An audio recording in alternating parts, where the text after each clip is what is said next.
Hello. Let's see if this is working. My desk has so much stuff on it that I barely have enough room for everything. So I'm very crammed at the moment, I will say.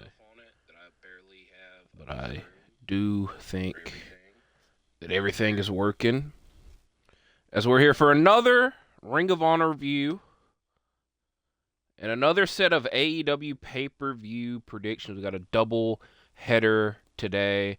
We're going to go through this week's episode of Ring of Honor on Honor Club, episode number 130. A pretty good episode, if I say so myself. And then we'll be going over this weekend's AEW and New Japan Pro Wrestling Forbidden Door 2025 event. Lots to discuss as always. I'm going to try to, I could dwell into other things, but you know what? I'll save it for later. Let's get right into the review portion. Normally I spend a lot of time talking here, but we're going right into the review today. So, very big matchup to start off this week's episode of ROH. For the CMLL Trios Championships, it is El Sky Team versus El Desporos, Volador Jr, Magnus, and Rugido represent Los Depredores, which I've already know that I butchered that, but they didn't refer to him throughout this match as that, so that's what has been messed up. And a easier name to say, El Sky Team, featuring Neon, Mascara Dorada, and Mistico. And I will say this now, because I will have to repeat it for almost the rest of the review. No code of honor to start this matchup off, as Rugido and Neon start the bout off with a series of arm drags and wrist locks. The same happens once Magnus and Dorada tag in. Mistico looks to dive to the outside on Volador Jr., but Magnus grabs his feet. Later, he's able to land a dive to the outside with his partners. Lots of hurricanranas in the ring by Dorada. Mistico lands a C4 off of the top rope to Magnus. We get a pair of super kicks, a Dorada shooting star, and a La Mystica by Mistico to Rugido for a successful title defense for El Sky Team. Pretty big matchup to happen on Ring of Honor television between two rival factions. And I will say this probably every time. Anytime Mistico competes on ROH TV, it is enjoyable because out of the CMLL stars, I know who he is. And I know that he's a big deal, so it's always special to see him compete. And even commentary, they always mention, we got a Hall of Famer competing this week, which I don't know what Hall of Fame he's actually in. He's probably in several, but a future Hall of Famer, you could say, as well. So, CMLL Trios title match kicked the rest of this show off, and we have some more things to discuss. We got a Beef versus Blake Christian match. These two were in a tag match last week, and their beef is not settled, which there's no real, if there's an issue between the two, they didn't really elaborate. It's just a spinoff of last week's tag match. And again, a matchup with no code of honor. We get lots of focus on Blake Christian's shoes, which are a pair of Air Force Ones that have ice cream toppings on them because he is the vanilla baby. I still don't really fully understand the reference, but it's a combination of that. It's like 25% that, and 75% of me not giving a damn. But lots of focus on his shoes early on in the early portion of the match. Beef starts to power up a comeback with corner punches, but Lee Johnson at ringside causes a distraction. Christian dives onto Beef, and then in the ring lands a 450 foot stomp and a last chancery to win the matchup. Outside of the Trios title match, this next thing was probably the most important thing to come out of this week's episode of ROH TV. It is a match announcement for Death Before Dishonor. And that match announcement is Paul Walter Hauser taking on QT Marshall. Now, this has been leading up to past couple of really months, because it started at Revolution, and then nothing came out of it. And then over the past couple of weeks, it got renewed, and they're like, oh, we can start doing stuff here. But QT Marshall invited Paul Walter Hauser to Ring of Honor last week. And he showed up and didn't like what he saw out of QT Marshall and beat him up, which is not really a good look for QT Marshall to keep getting beat up by people that do not wrestle regularly. And I'm mainly meaning him and Big Boom AJ and all those people. Now, Paul Walter Hauser, QT Marshall. I knew this match was going to happen. with the build and the intensity that both people were showing, etc. I did not expect this to be a fight without honor. This is going to be a fight without honor at Death Before Dishonor. And normally, when I'm on these reviews and talk about ROH, I don't. If I'm bothered by something, I will say it. Or if I see an issue with something, I will say it. And I didn't really have an issue with the match happening. I know in this day and age, this is like the most that we're getting like celebrities competing in wrestling. Now, I know that there's a real difference with Paul Walter Hauser because he's a celebrity that actually cares about wrestling, where there's some that don't. But he actually cares about wrestling, and this won't be his first. It'll be his first match at ROH, but it won't be his first match. My issue is a fight without honor really used to mean something. It is art like back in the day. This is one of those back in the day talks. I don't want to be that person, but this is one of those situations where I feel it is needed. Back in the day, it was two people that did not like each other and they wanted to beat the shit out of each other. Steen and Generico at Final Battle, Carino and Homicide, Cole and Riley, I think had at least one, maybe two. We could go on and on. I do and will say there's one fight without honor that happened that I was like, I don't really know if this is the case. That was Silas Young and Dalton Castle. This is like 2016. Granted, it was like a year-long rivalry. Now, the comedy part, it was kind of a comedy rivalry because they were fighting over the custody of two grown men performing as boys, but that's a story for a different day. My issue, fight without honor, really used to mean something. And in the Tony Khan era, this won't be the first fight without honor because we've had others. But I wish that they were for blood rivalries, big deal rivalries. And in this instance, in this era, the past couple of years that we've gotten fight without honors, they've just thrown it as a regular stipulation for a matchup that doesn't really, it's not as intense as a fight without honor should be. Now, I will say, there's something else that really pisses me off during the course of this episode, but I'll get to that when I get to that. This doesn't really make me mad. I'm a little salty, but I'll get past it. Let's put it that way. Next matchup, something to cheer everybody up. The Beast Mortos taking on AR Fox. Another matchup, a third one in a row with no code of honor. We get a fast-paced start with Fox diving onto both Dralistico and Mortis. Roosh, I want to point out, Dralistico is not competing in this match, but he was in his ring gear. Roosh was not. He was in a suit. He just stood away and was just watching the match. It was a bit of a funny visual because AR Fox dove onto the other two guys. Mortos lands a slam on the apron, DDT by Fox, followed by a double stomp on the apron and a moonsault to the outside. And once in the ring, a swanton that gets a 2 count. Mortis lands a pop-up Samoan drop that gets a 2 count. Fox lands a Death Valley driver with Dralistico distracting him afterwards, and Mortis delivering a pile driver to pick up the victory. And then Roosh, you heard me talking about him. He got in the ring, and all three members of LFI started to beat up AR Fox, which just last week we saw him teaming up with the Outrunners. He's had several other 6-man tag team partners. Nobody came out to help AR Fox. He got his ass beat by Mortos, and then after the match, there was a post-match attack and everything. He did not like, what did AR Fox do wrong, you know? So, overall, I enjoyed this match. Like I said, this was a good episode. In ring-wise, I don't really have anything to complain about this week's episode. And I hope that the Trios tag match, the opening Trios tag match, put eyes on this week's episode. Now, we have another Trios match to talk about right now. The Workhorsemen and Adam Priest taking on the Von Erichs and a somewhat mystery partner. It was interesting because when they made the post, talking about the matches for this week on ROH, they had one that said the Workhorsemen and Adam Priest in action. Then there was one that said the Von Erichs in action. So it didn't label this as the Von Erichs and a mystery partner versus the Workhorsemen and Adam Priest. But that's how this came about. Now, again, the match is going to be a trios match, but the Von Erichs, their 6-man tag partner, Dustin Rhodes, is out with an injury. So they needed someone to step up. And who other to step up? Then Dustin Rhodes' other tag partner, Sammy Guevara. I went through that whole lore because Dustin and Sammy are the sons of Texas. And I kept saying, the Von Erichs technically should be in the group because they're sons of Texas. So this is a very confusing group lore. but it doesn't matter in the grand scheme of things. But Sammy is teaming with the Von Erichs in this matchup. Henry and Sammy start the matchup off with frequent tags. Afterwards, Drake throws Marshall into the barricade on the outside. The Workhorsemen run into each other, leading to Ross tagging Sammy in with a double cutter on the Workhorseman on the stage ramp. And then in the ring, Marshall delivers a body slam and then applies the Iron Claw to Priest to pick up the victory.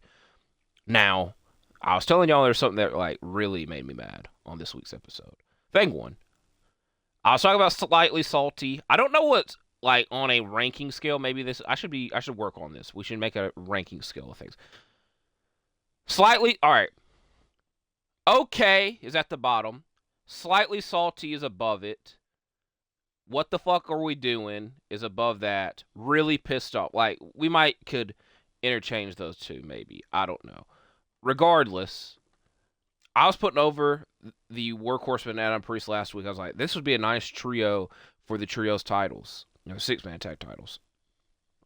And their second matchup together, they lose. And it wouldn't be that big of a deal, but they lost to the champion, so their chance to be a 6-man tag champion is drastically go down. Now, the thing that really, this is the main thing that has me upset, is the Von Erichs are talking with Sammy, and they're backstage and say that they have Sammy's back, and that we were all brought together by Dustin Rhodes, and we all know what happened to Dustin Rhodes, which granted, in the ROH side of things, they have not explained, hey, Dustin is legitimately hurt, legitimately had surgery. They have not explained that very well. I've had to do that for y'all.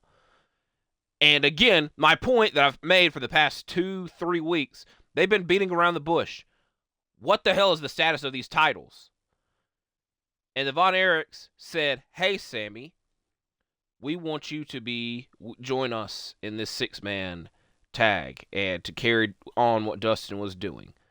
Logically speaking, it's understandable, I guess. And then they're pointing out Marshall or Ross. It was Marshall. Was saying, whatever you do with your tag team title, we will respect what you do. So, I don't know if they're inferring, hey, one of us should team with you in this tag team, which I think would be bullshit. My point, the reason I'm really pissed, they should vacate these effing titles. I understand it sucks that we have two year-long plus title reigns and to hypothetically have them both end with injury and not really have a payoff of a title change, etc. My point is with that, and the reason I brought that up, they've had these titles for over a year, and it's time to move on. And I've been saying this for quite a while, and I thought with this injury, it would just be time to move on, vacate. I'm going to give Sammy Guevara a compliment because I don't think a lot of people do. A lot of people don't mess with Sammy. Sammy has competed in a lot of singles matches in ROH. I think it's time for him to move on to singles action. Again, I could somewhat understand with the trio stuff. I just think it's time to move on. And it's time to have new champions. And that's my main point. It's time to have new champions. And especially with Death Before Dishonor next week, everybody's eyes that watch ROH and care about ROH, they watch the pay-per-views. They're not watching TV every damn week like I am.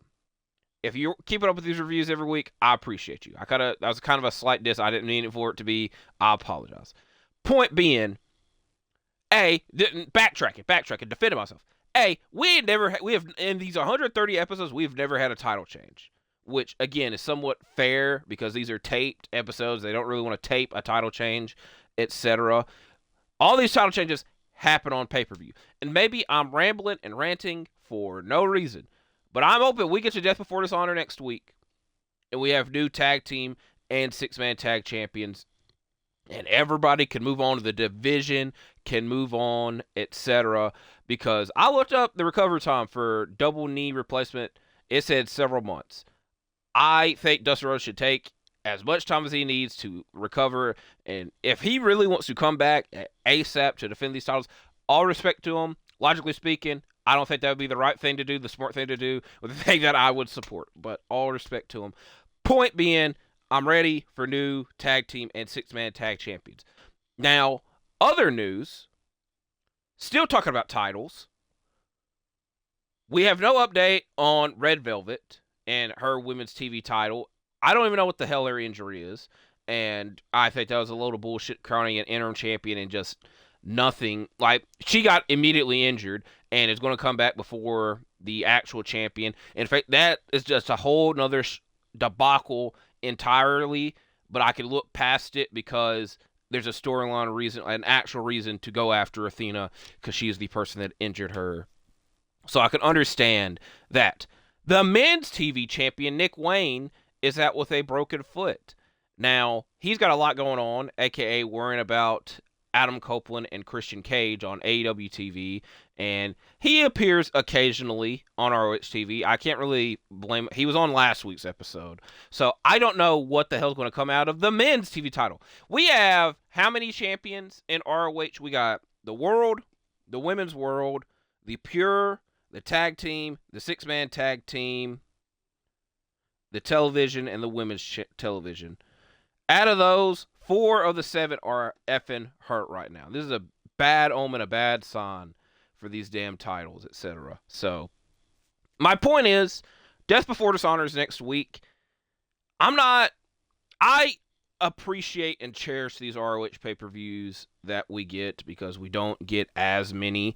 And especially the Supercard of Honor, that was a great-ass show. They're going to have a hard time getting... I don't think they're going to top Supercard of Honor at all. They're going to have a hard time even getting close to what the hell they accomplished at Supercard of Honor. I just want a level of effort and care putting to this Death Before Dishonor show. And I knew with it being the week after Forbidden Door and being so close to Supercard of Honor and All In, it was going to be effing difficult for them to do that. And I don't know how close they'll get to doing all that and whatnot.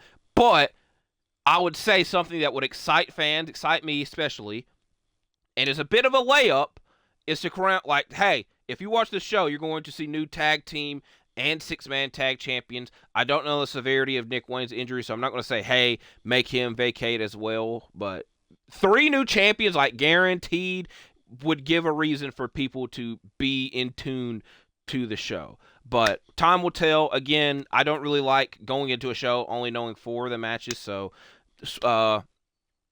advertising for myself. Next week, ROH TV review. Obviously, we'll have my preview and predictions for Death Before Dishonor.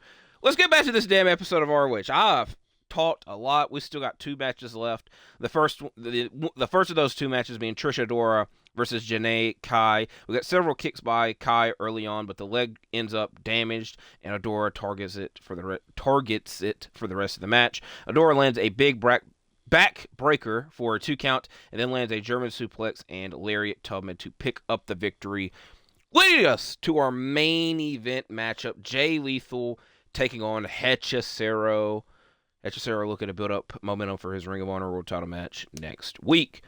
And for the last time this episode, there's no Code of Honor. Out of 6 matches, 4 of the matches had no Code of Honor.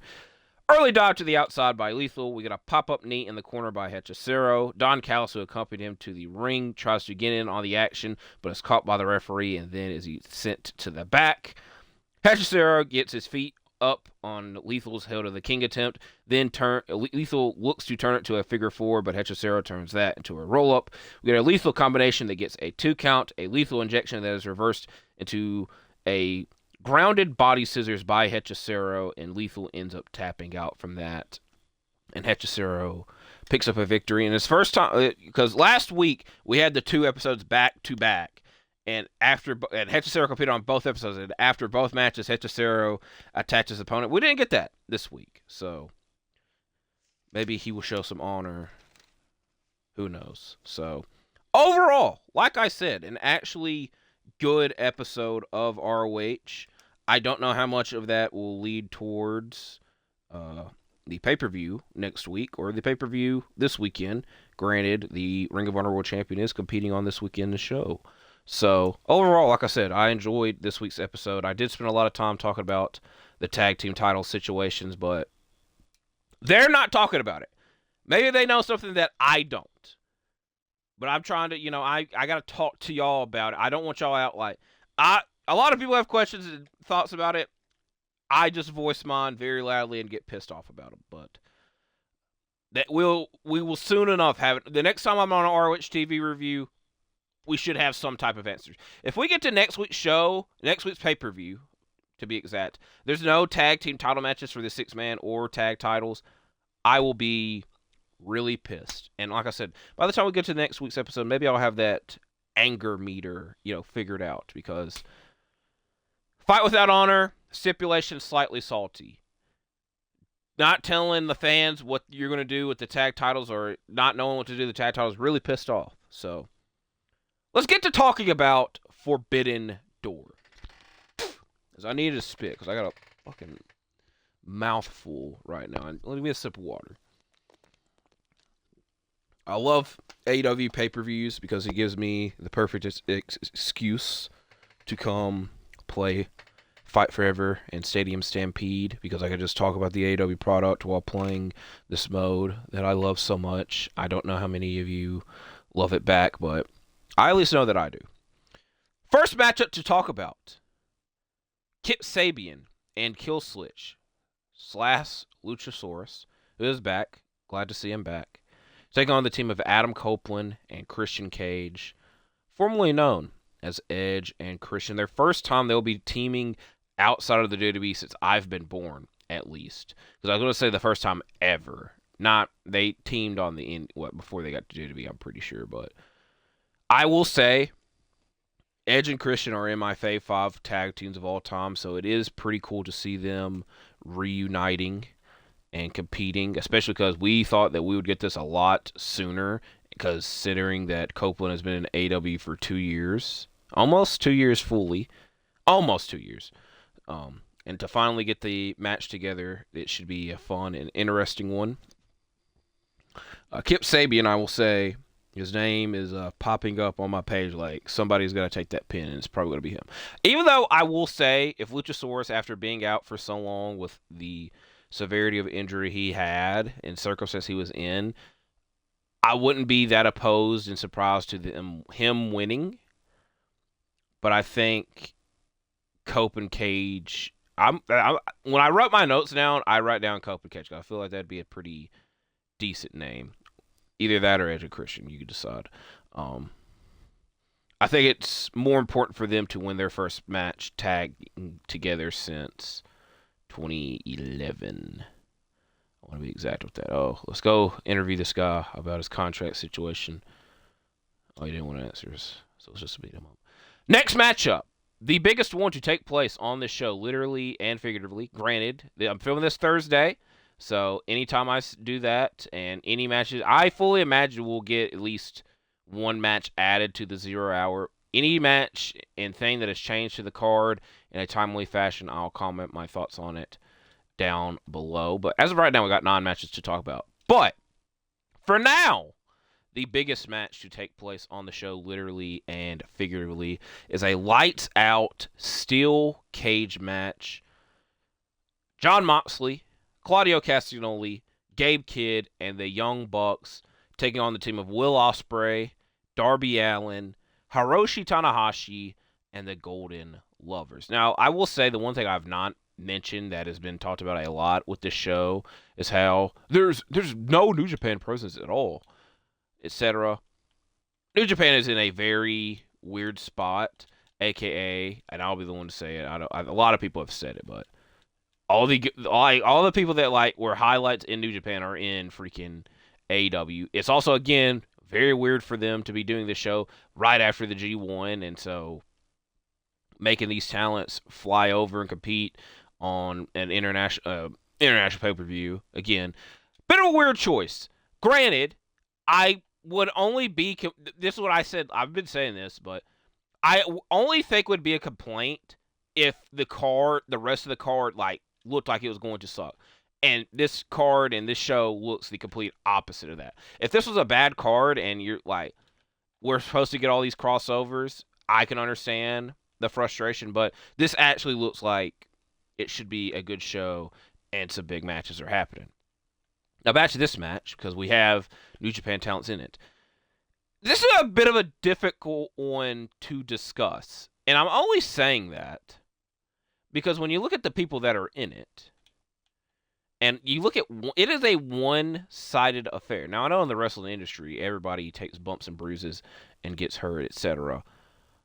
4 of the guys on one team there's just a major, when you look at it, there's a major disadvantage for like one team. Like it's, like I said, it's a one-sided affair.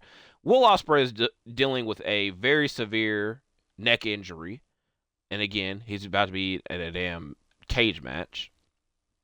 It's going to be Darby's first match since December. I was going to say almost a year, which that would be exaggerated, but his first match back all year. So we're 9 months into the year. Oh, 8 months, almost 9. 8 months into the year. This is going to be Darby's first match. Kota Ibushi, in his matches that he's been back in, he's been good and better than the last time that we saw him. Omega, this is going to be his first match since All In. And Hiroshi Tanahashi, again, on his retirement tour, just finished the G1. Insane-ass match to put him in. It's just going to be an insane match in general. Granted, this is what I'm getting at. Everything points to Ospreay's team win. I'm going to only say Ospreay's team because he's the one that advocated for this match on TV. This looks like an insane... I would imagine his team would win. But when you just look at the circumstances for his team, it should be freaking difficult for them to win. I also think that the Death Riders might, and by virtue, the Young Bucks might need some comeuppance for what happened at All In. I wouldn't be surprised if Team Ospreay and Darby won. But I think, logically speaking, that the team of the Death Riders and Bucks should win. Especially because, again, at Stadium Stampede, or not Stadium Stampede, Anarchy in the Arena, same match, kind of. The Death Riders team lost there. So I think I'm going to give it to them. And once we get to an actual match with Darby and Moxley, or they're probably going to spin it off into something else that's crazy, that's when I could see the Death Riders losing again. But I think it would be somewhat important for them to win this. And again, it's just me. I was talking about in my All-In predictions, like, everything leading up to that match and, like, the whole time with Okada and Omega, I was like, Omega's going to win. Omega's going to win. And then it, like, really got to the week of, and seeing how banged up Omega was and the circumstances in the match, it's very similar to this. It should be somewhat difficult for him to win, you know? So I'm going with the Death Riders team to win this matchup. For come up at circumstances. I don't really know how I would have to spell all that out. Next matchup is another tag team matchup, and you know what? I'll be the one to say it. My prediction for match of the night. Tag team title, three-way dance, the Hurt Syndicate versus FTR versus Brody King, and Bandito. As a Ring of Honor fan, it is nice to see 2019 Ring of Honor stars Brody Lee. Oh, I knew I was going to do it. Brody King and Bandito pairing up together because they were highlights of that dark era of ROH. I hate that I botched that so bad. Oh well, get over it. I would love it if they win. I would also love if Brody King had a match on ROH and I could cover it, but we'll get to that when we get to that. I don't really expect them to win.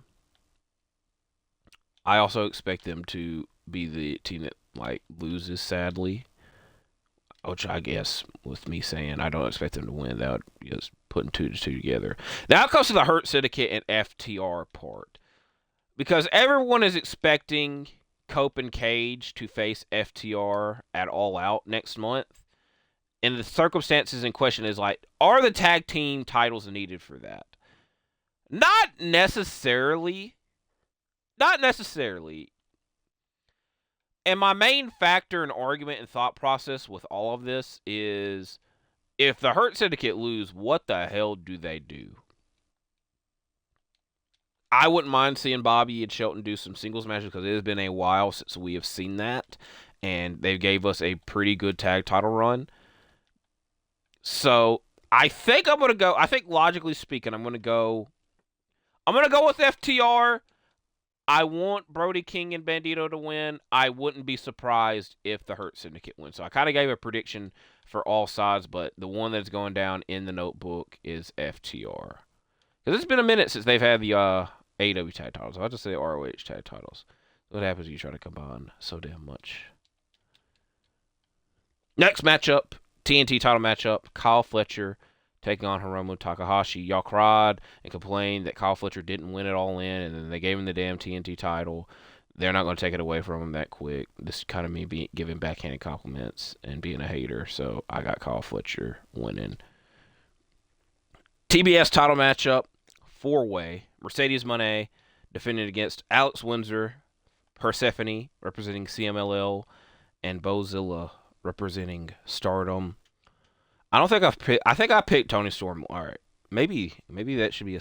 I wouldn't be that surprised if Alex Windsor won, because she's had a lot of momentum on her side, and maybe. And I talked about this I've talked about it for quite a while. Mercedes Moné slowly but surely losing all of her titles, but I would also imagine if that was the case, the TBS title would be the last one that she loses. It'd be a long ass journey before we get to that, because she has 8, 9 other titles. So who really knows? The smart Moné is on Mercedes Moné. Next matchup, pretty big matchup. Unified title match. Kazuchika Okada defending against the man that I'm about to pick for this second game of Stadium Stampede. Swerve Strickland.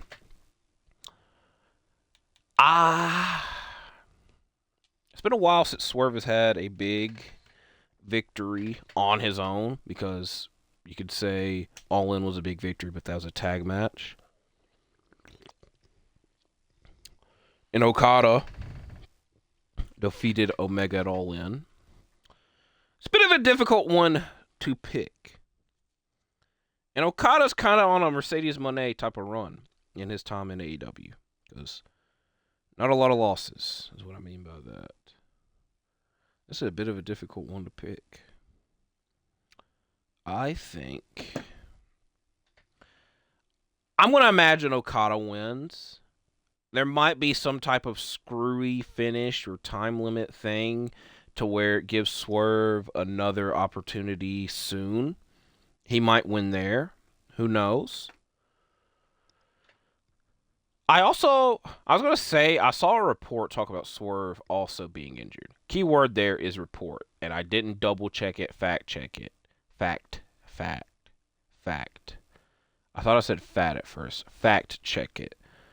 So I don't know how true that is, but I think they also want to really establish Okada as a unified, because he's obviously been champion for well over a year with the Continental title. I think they really want to establish him as a unified champion, and by virtue his international title run, so need to give it some more length and matches with it. So I'm just going to go with Okada. I think the safe pick is Okada.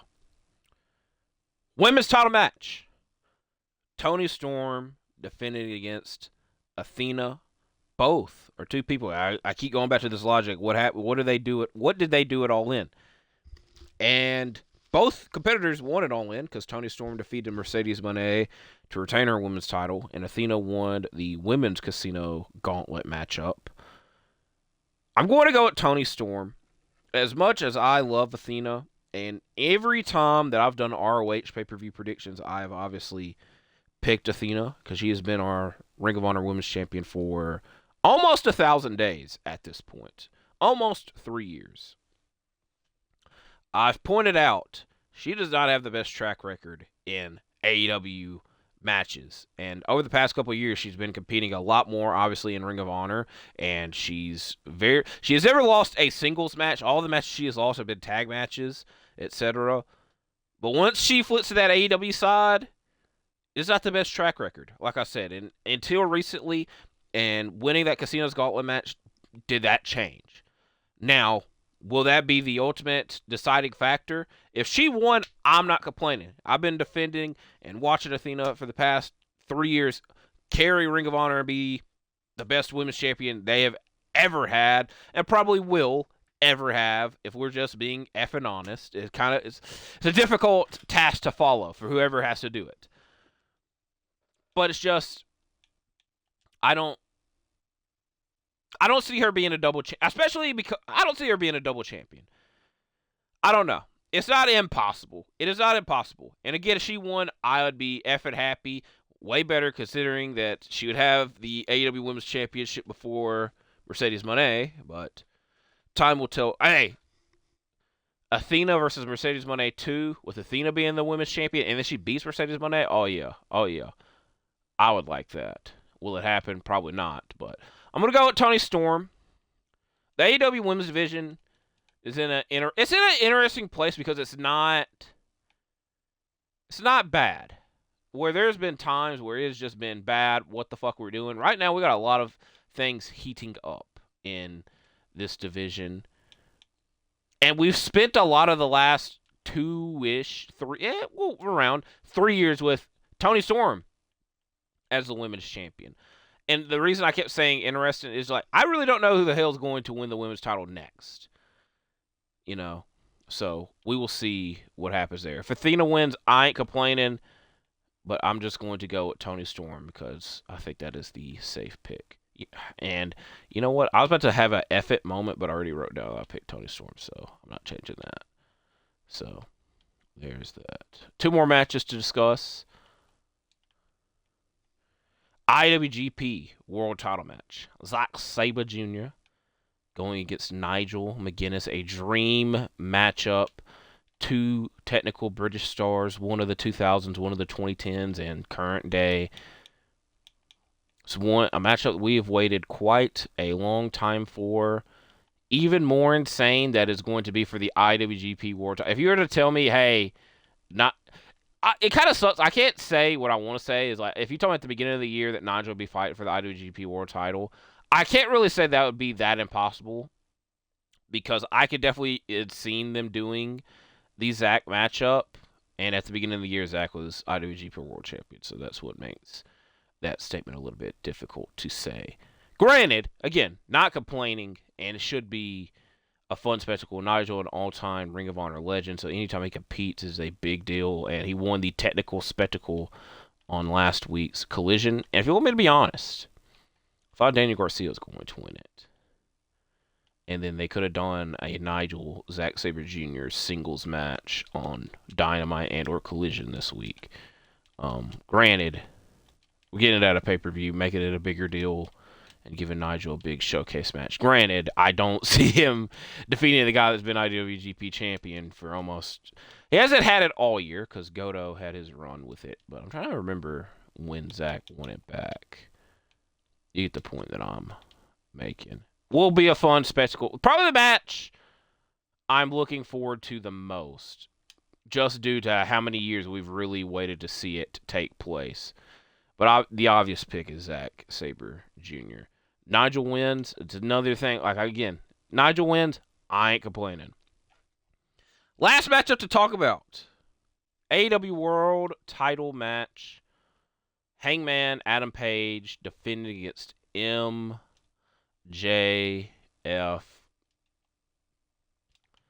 I'm very confused to what all happened on Dynamite. Because I saw that Mark Briscoe was took away by MJF and Ricochet. And in doing so, he did it to get Hangman to agree to his stipulations, which Hangman did the right thing, because you shouldn't be out here harming Mark Briscoe, and hopefully, and I imagine Mark will get his get back at some point. And I do know that he earned getting his title shot whenever. This is not his contracted title match. And in history speaking, Hangman has not beaten MJF. I just fucking lied to y'all. I'm sorry. I just lied to y'all because he beat him at Revolution. I'll admit to y'all that I've kind of already forgot about the match. Because I just did it on freaking film. Granted, it's Hangman's first pay-per-view title defense. I can't say it's his first title defense because he faced Moxley on TV, even though I was rooting for Moxley to win. I'm going to go with Hangman to win, and they're obviously going to run this match back sooner or later with the contracted stipulation added to that. Because I don't know why Hangman or MJF would need the contract and the world title, you know? I think that kind of gives it away more so. I was very confused by what all happened over the past this week. So there's that. I'll just be the asshole. I'm not really looking forward to this match because if you look at the rest of the show, there's a lot more matches I'm looking forward to, and this is a matchup that has happened more recently than others. Granted, this time around there's a bit of a difference in it because normally we're going into this match with MJF having the momentum and winning the previous matchups, where Hangman now has the advantage. He's the world champion. He's the one that had the big moment at All In, winning in the main event and reclaiming the world title back, and beat him in their last encounter. So, like, logically speaking, like, momentum-wise, this should be a bit of a different matchup, but for me personally is not the matchup I'm looking forward to the most because it's happened several times before, obviously. And I just don't really see a title change happening. So that's what kind of changes that up. So should be a fun show. I imagine that other things will be added. What exactly, I don't know. They got a lot of time for that. I don't know if this is going to be as long as the show's All In was. It wouldn't be that damn surprising. All In was such a... It's like 11. When did it... The pre-show, I'm pretty sure, started at 11. It might have been 12. And the show did not end until like 8 o'clock. Because Saturday... This is the night of the Goldberg Saturday Night's main event. I was like, they really on at the same time. It's crazy. I think NXT Heatwave is the same day. I put NXT on my TV. I couldn't really tell you anything, like, logically, everything's going on. I know Obafemi is facing Javon Evans for the NXT title because the number one contenders match was Trick versus Javon. Oh, this is a fitting in. I think Jordan Grace is facing Mariah, Blake Monroe, May. I don't know if this is the same time as Forbidden Door. If it's on the same time as Forbidden Door, because obviously the whole counter program, like, I'm gonna end this fucking video on a sour note. I was the one to say it. I'm over the whole counter programming comments. I'm somebody, if there's wrestling on and it's accessible, I don't have to bend over backwards to watch it. Granted, with this whole WWE ESPN deal, that's kind of getting thrown out the window. I'm not that. Me personally, I'm not that bothered by it. But it's not the worst thing in the world to happen if two shows are on at the same time. That is my point there. I could go into a spiel about it. I'll save that for another day. I ranted enough in this video for y'all. And I'm ready to go play some Fortnite because I'm very, very close to getting the Green Ranger Tommy skin. So I'd like to accomplish that. So hopefully I see y'all soon, and if you are watching the shows this weekend, you watch and enjoy them as well. Thank y'all for watching this. Like, comment, subscribe, and I'll see you when I see you, because I'm out for now. Goodbye.